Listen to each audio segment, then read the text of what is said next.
Hey guys, what's up? Welcome back to Dragon Ball Nation. Now today I have a very special video. It's my over 9,000 subscriber special, and I am joined here with... Alrighty, guys, it is Qaamans here today. Yeah, and this is, as I said, my over 9,000 subscriber special. I thought it'd be interesting to bring Qaamans on, as you guys, probably almost all of you already know Qaamans. We're going to be discussing our YouTube channels, how they've grown, our experiences when we hit over, 9,000, how it felt for him, what was going through his head exactly, and a bunch of other things. And maybe we'll throw some new YouTuber tips down later in the video. But, since it was a lot longer for you and you have more of a memory of it, Qaamans, why don't you start us off? How did you feel when you were hitting 9K? I know it took you a while to get there. Well, yeah, Josh, quite frankly, and I know I say quite frankly a lot, your channel grew a lot faster than mine did in the initial stages, because a lot of people probably don't realize, and you know from experience, that I did Yu-Gi-Oh! For about a year and a half before I even made my first Dragon Ball Z segment. And even when I made my first couple Dragon Ball Z segments, it still took a couple, months before I even had somewhat of an audience. So I basically went through my first year on YouTube. Well, I started off in late 2011, like December 2011. Then I went through 2012, and then I went through like half of 2013 before I could even hit like 1,000 subs. So for me personally, my experience on YouTube is actually a lot slower than yours. And when I hit up 9,000 subs, it really made me feel different. Well, for me, I got lucky when I met you, Dino, Thundershot, all those guys. I got really lucky when that happened, because my goal for this year was, as a lot of my subscribers know, my older subscribers know, my goal was to hit 2,000 by the end of the year, and I'm going to hit 10,000 probably by the time this video is uploaded. And that 10,000 was my current goal that I set for the end of the year, and now it's looking like I'm going to have somewhere in the realm of 25 to 30,000 subscribers at the end of the year, and that is absolutely insane. I got incredibly lucky here, and I'm definitely grateful for that. It definitely improved my life, and it's something that I don't think, if I never met you or Dino or those other guys, I think I would have been barely over 1K subs at this point. And it definitely was a big help, and I got super lucky. I'm totally grateful for it, and it just feels great to finally have all these fans who want to talk about Dragon Ball. I'm sure you love talking about Dragon Ball with them, even though you want to do some other stuff. But it's great to talk about the series we hold so dear to our hearts. Definitely.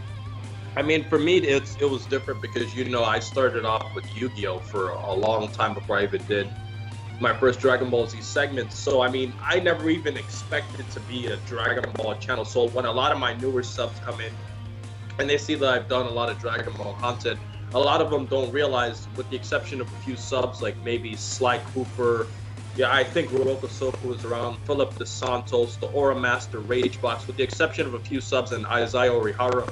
Those are the only subs that probably remember me from like my Yu-Gi-Oh! Days. So it was really, really different transitioning.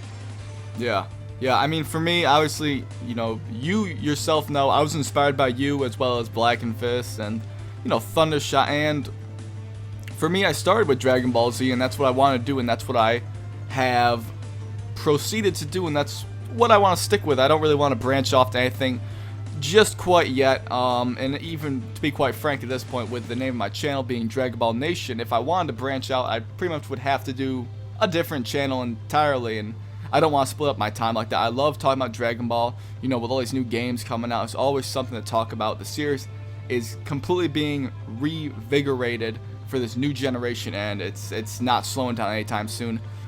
Everyone that's watching this video, we're in the best time pretty much alive to be.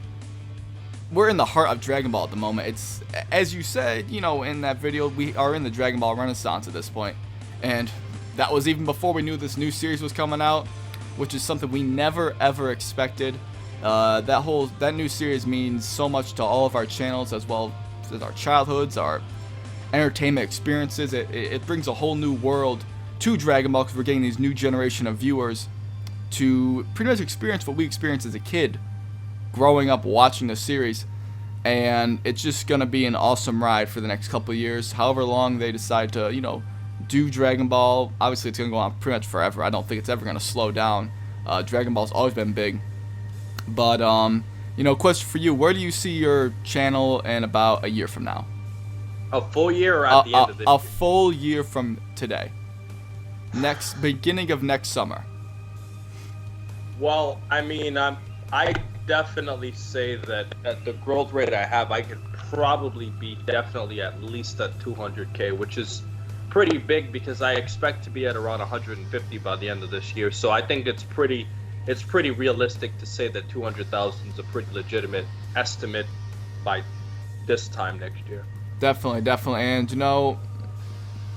I know a lot of my subs have mentioned they've noticed my growth rates increase, and we've discussed this as well. I'm not gonna go and gloat about it, but my growth rate has been increasing a lot lately, and I think by next year, I mean, I could easily be looking at this time next year 50K, and that's absolute insanity. I mean, especially with Dragon Ball Super coming out, all that stuff, it's just gonna pretty much sky's the limit, and we get to pretty much just come on here. The great thing about YouTube is we get to come on here and share our thoughts with our fans, our subscribers, all those guys, and we get to hear what they say, do debates and go back and forth about certain things, and it's so fun to do this line of work, I guess it is, because at this point, really, it is a job. Whether people, want to say it is or not, I mean, it's a job.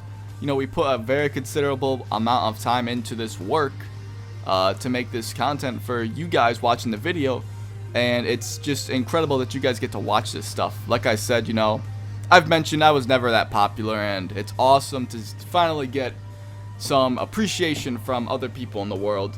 Qaaman, how does it feel, because you're way bigger size channel than I am, how does it feel to have over 110,000 subs? Well, when I did my first face reveal video on May 11th, which was my birthday, it was kind of different because I see like the whole transition and the process of how I started, and quite frankly, it made me feel really good because I finally feel like after hitting 100K that I finally have like an audience. And specifically the fact that, I love Dragon Ball, and I'll always make Dragon Ball the primary thing on my channel. But what really amazed me is that my channel is big enough to the point where if I were to do other types of content, even though it will never get anywhere nearly as much views as Dragon Ball, it's still going to get a lot more than if I were to start off another thing. Like, for example, I'm a huge sports fan, as you guys can probably tell by the hat.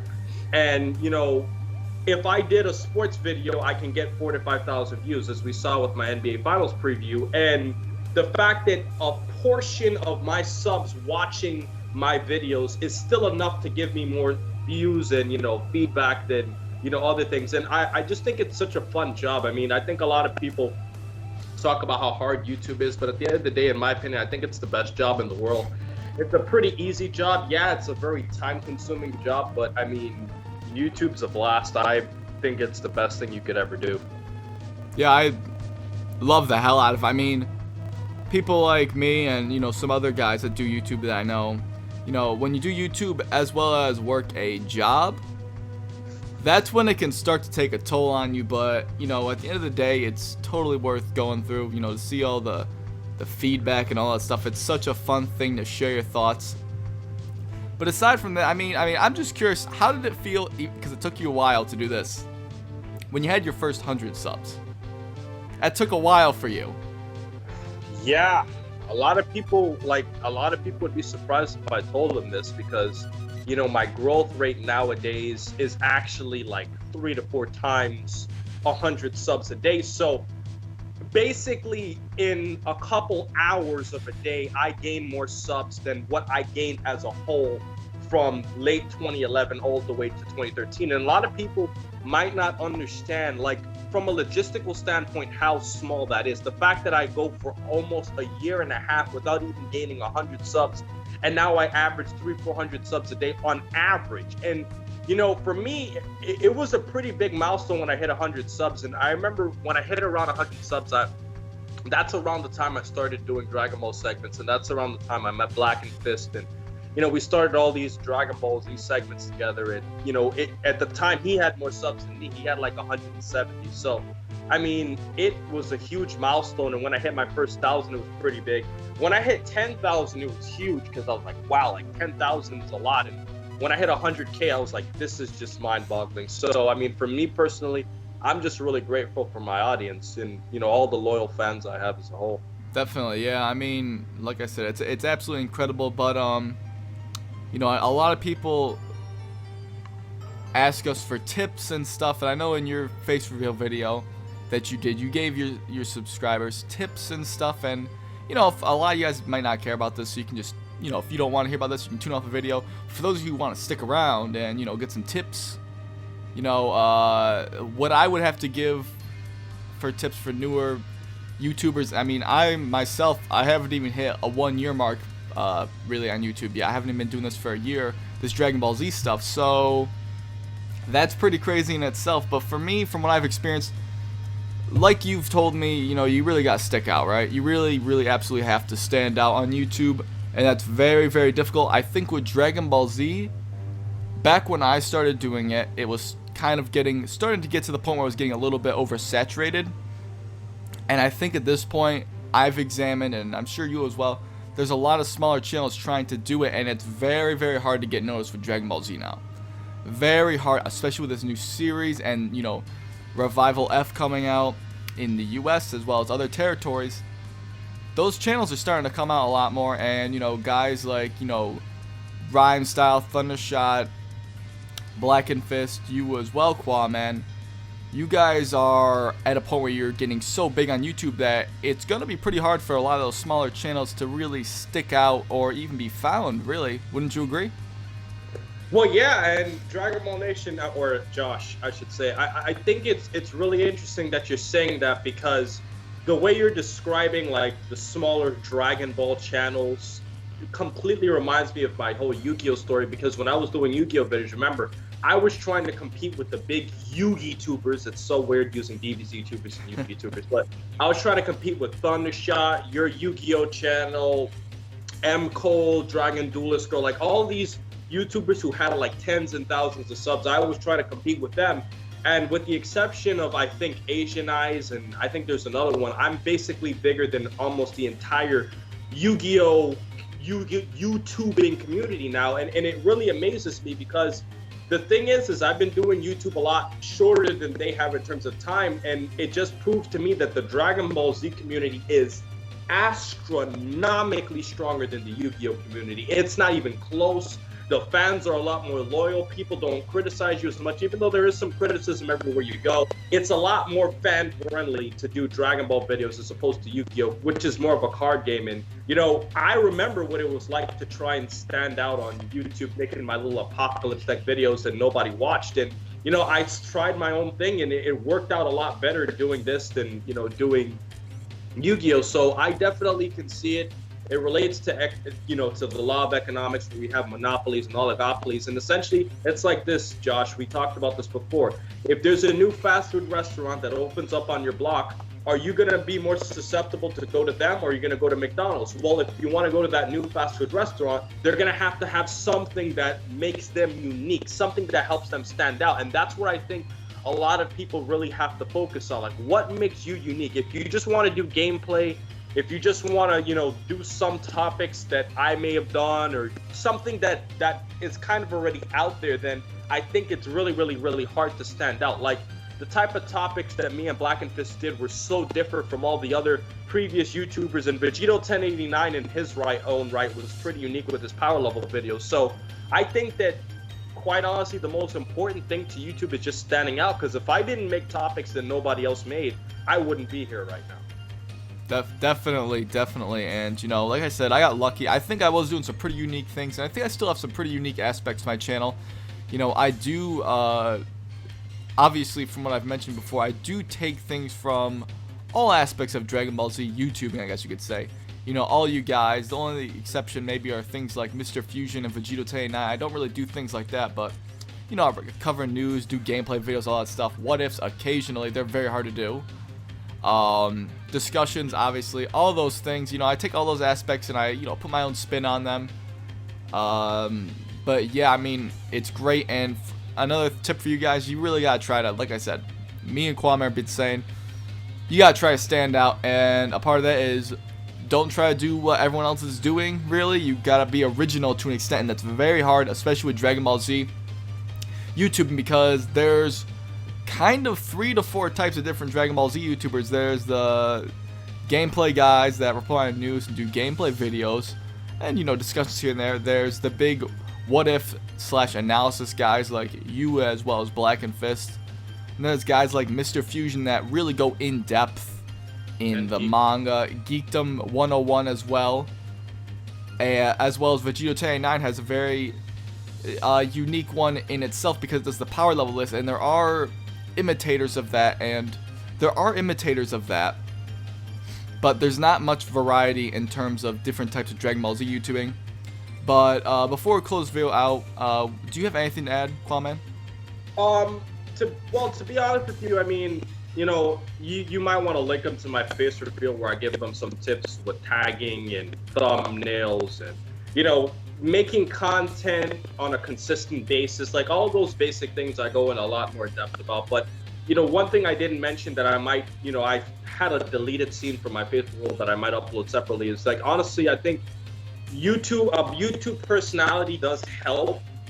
I don't think I have the strongest YouTube personality. I think a guy like Rhymestyle or Johnny Lipships has a much stronger personality than I do. And I think people who have a very, very unique personality on YouTube stand out a lot better. I think people watch my videos more for what I'm saying as for my personality. And then there's some people like Angry Joe. I mean, his personality is in the name, for crying out loud, like Angry Joe, for crying out loud. And I think that a lot of these YouTubers who've made it, most YouTubers who've made it have made it for several reasons. They've made it because they make a unique type of content. They're either the biggest in their field of content, or they have a personality that really, really separates them from most people. Right. And you know, the last thing I gotta say before we kind of end this video, one thing that we didn't mention and we really should is, if you're doing YouTube, guys, never give up. Do not give up. If I had given up, you know, I was going, what, 7 months without, pretty much, you know, I had about 500-600 subscribers, and I got lucky. Like I said, I've seen guys that try to imitate those vloggers. You know, they have the similar thumbnails to those vloggers, like, you know, KSI, Ultra Day BT, guys like that do those kind of videos. They try to make channels like them, and they do like 4 videos and then they're done. I'm like, you didn't even really give it much of an effort necessarily. And guys, you gotta try to get at least a couple dozen videos. You really gotta give it a good shot if you plan on going on YouTube. Do not go on YouTube expecting to get hundreds of subs within a month or so. It's not gonna happen on your own. It's impossible. Absolutely impossible. You went a year and a half. That's right. And you know, that's really all I have to say about that. You know, any final words? I think you pretty much spilled your beans, right? Yeah, I mean, I'll just, you know, add to the whole giving up thing really quick. I just think that, you know, like you always gotta give yourself hope, because really the people who succeed don't give up. And one thing that I have personally seen a lot of YouTubers make as a mistake is, if you have a pretty big audience, and we've seen channels, Josh, where we see like these YouTubers who have tens and thousands of subs, and they go for like a long hiatus without uploading, and then when they try to upload again, they're basically screwed. I went for a 3-month hiatus early in my YouTube career when I didn't have a computer, and what really surprised me is I was still gaining positive growth every day, even though I hadn't uploaded in months when my computer broke down. And it really surprised me. And this was early in my career when I was in like the 3,000, 4,000, 5,000 range. And, you know, quite frankly, I look at that and I look at a lot of these YouTubers who give up, and I say that's just not the way it's going to work, because if you give up, you're not giving yourself a chance, and your audience is really, really delicate. Like, the YouTube audience you have is really, really delicate. You have to really, really interact with them in a way that makes them feel like they're connected to you. We all know, Josh, you know, you're starting to get to that point in your career too, where it's extremely difficult to respond to every comment, every message, everything. I mean, I have 17,000 questions on my Ask.fm page, and I answer a lot of them. I make a lot of videos, but at the same time, you have to still keep trying and still give an effort to interact with your audience. And I think that's probably the most important thing. Effort is probably the #1 thing. Yeah, I completely agree, but, you know, we definitely said a lot here. I think this was an awesome video. I'd like to thank you, Qaamans, for joining me on this video. And, you know, I'd like to thank all my subscribers, of course, for subscribing. Without you guys, I pretty much would be nothing. I don't even know if I still would be doing any YouTube if you guys weren't subscribed. If I was still around like 500 subscribers, I don't think I would have kept doing it. I think even I would have given up. I mean, you know, you guys really do motivate me to keep making content, and, you know, getting to do videos with guys like Qaamans, Rhymestyle, Black and Fist, it's awesome. But, you know, that's really all I have to say for today. You know, we both shared our thoughts on YouTube, our experiences. And I want to know what you guys think down below. If some of you new YouTubers are there, have any questions, feel free to ask them. I'm sure Qaamans will be on the video responding to comments as well. But other than that, guys, I hope you enjoyed this video. Thanks for watching. Thanks for subscribing. Here's to the next 9,000, hopefully. That should be on the way within, you know, the next bit of time, I suppose. But other than that, guys, thanks for watching this video. And Qaamans, take us out of here. And please remember, rate, comment, and subscribe. And remember, as I always say, to have a great day, guys. Catch you later.